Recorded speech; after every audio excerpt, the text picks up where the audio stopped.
Salut Romain, dis-moi, tu aimes les devinettes? Ouais, bien sûr, Céline. Parce que j'en ai une pour toi. Est-ce Ok. que tu sais à quelle époque on a commencé à faire des animations assistées par ordinateur? Alors, laisse-moi réfléchir. Je dirais les années 80, 90. Non, bien plus tôt, dans les années Ah ouais. 50. Bon, à l'époque, les ordinateurs occupaient des salles entières et n'étaient pas accessibles au grand public. Tu veux dire que l'animation graphique est née 40 ans avant After Effects? Exactement. Mais bon, c'est une longue histoire, je te la raconterai une autre fois. Aujourd'hui, on va se concentrer sur l'utilisation du motion design en formation. Je Yes. suis Céline Leblanc, ingénieure pédagogique et accessoirement scénariste de motion design. Et moi, je suis Romain Boulanger et ingénieur pédagogique aussi. Ça m'arrive régulièrement de scénariser des motion design. Bienvenue dans Smart Morning, votre rendez-vous pour décrypter l'univers du digital learning.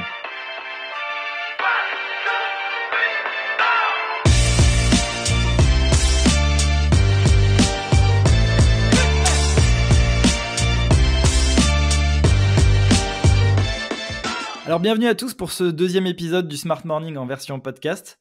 Alors Céline, on pourrait peut-être commencer par expliquer en quelques mots ce qu'est un motion design. Bien sûr. Alors concrètement, un motion design, c'est une animation graphique.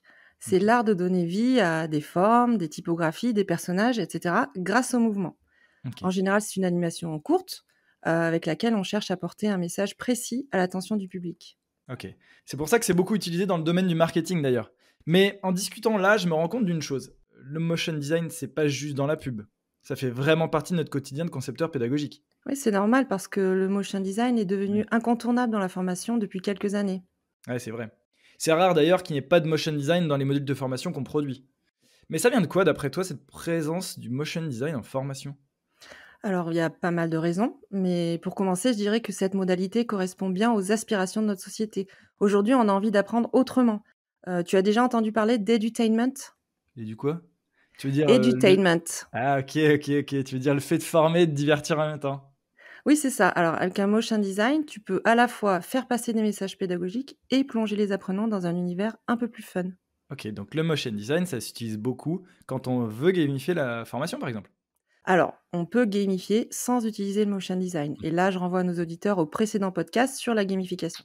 Excellent. Mais dans certains cas, quand on veut immerger les apprenants dans une atmosphère particulière, dans une histoire avec un contexte bien spécifique, c'est un très bon moyen de le faire.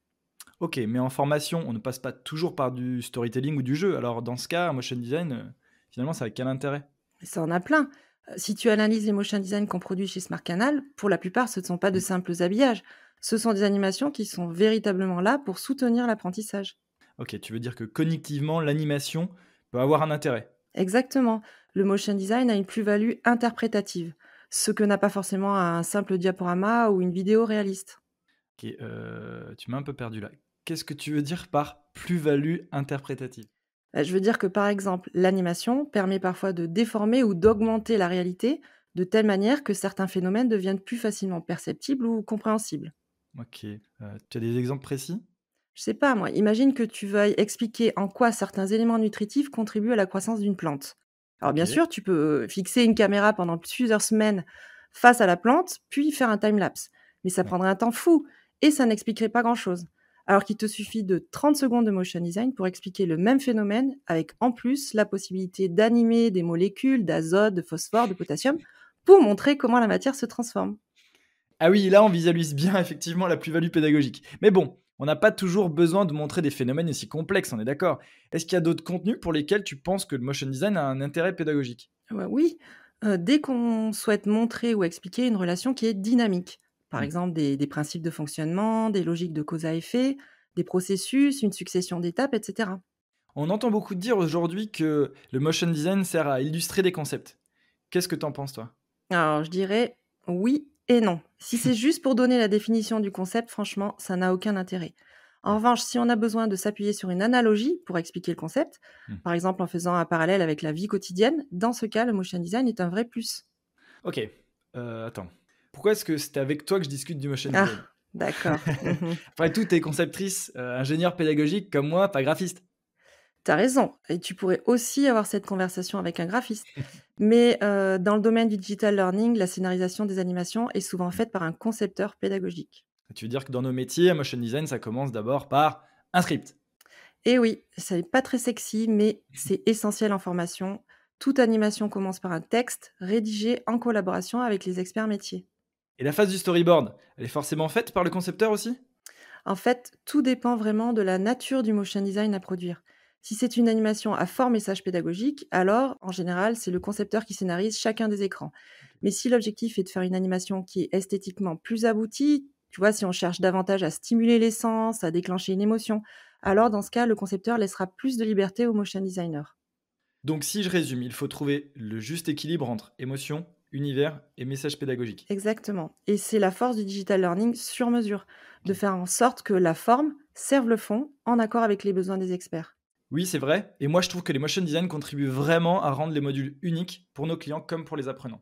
Moi, je suis complètement d'accord avec toi et ça vient notamment de l'originalité du graphisme. Et pour ça, on peut compter sur nos collègues artistes. Moi, je trouve que ce sont de véritables magiciens. C'est toujours incroyable la Grave. manière dont ils transforment dans storyboard en séquences animées. Ouais.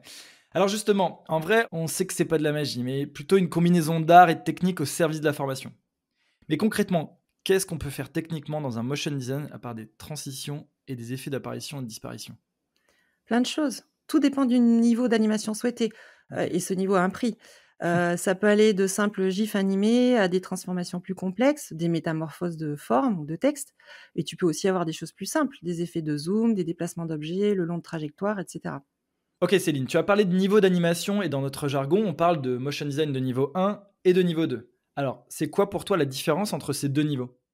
Le niveau 1, c'est le plus simple. L'animation est plus courte, 1 minute environ, et les effets en général arrivent les uns après les autres, plutôt qu'en même temps. Ok. Mais la différence majeure, c'est que dans un niveau 2, tu as souvent un storytelling plus poussé, des personnages plus expressifs et surtout un décor plus élaboré avec des éléments de détail, un travail de la lumière, etc. Ok. Et le son dans tout ça? Le C'est son. que j'adore la zik. Oui, C'est je sais. important dans un motion design, non? Oui, il y a souvent un fond musical. Il peut même y avoir quelques bruitages pour rendre la scène plus réaliste. Mais tu sais que dans Ok. les animations à but pédagogique, il ne faut pas abuser de tous ces éléments d'agrément, parce qu'ils peuvent vite détourner l'auditeur du message. Ouais. On doit trouver le bon équilibre sonore qui permet à l'apprenant de bien se concentrer sur la narration en voix off. Ok. Tu veux dire que quand on choisit cette modalité, le message pédagogique passe principalement par le canal auditif, c'est-à-dire les oreilles. Oui, et c'est pour ça qu'on évite d'afficher trop de mots à l'écran, Hmm. et c'est aussi pour ça qu'on évite les sous-titrages quand on doit faire une traduction. Donc si on doit produire une animation dans une autre langue, on fera une version spécifique pour la langue en question. C'est ça. C'est pour respecter le principe de modalité, qui fait qu'on apprend mieux d'une animation quand le texte est dit à l'oral. Et il y en a beaucoup de principes de scénarisation comme celui-ci? Oula, oui, il y en a au moins 10. Mais si tu m'entraînes sur ce terrain, Romain, on n'a pas fini. Ouais, ouais, je te connais bien. Ah oui, ok. Donc je vois que ça te passionne et tu pourrais parler pendant des heures sur ce sujet. Mais en effet, on va s'arrêter là pour aujourd'hui. En tout cas, merci, mille merci, c'était super instructif. Merci à toi, c'était très sympa. D'ailleurs, on s'appelle la prochaine fois que l'un ou deux doit scénariser un motion design. Avec grand plaisir. Voilà, en tout cas, c'est fini pour aujourd'hui. On était ravis avec Céline de vous retrouver en audio. Je vous donne tous rendez-vous dans plusieurs semaines pour un nouveau Smart Morning en version podcast. À bientôt. À bientôt.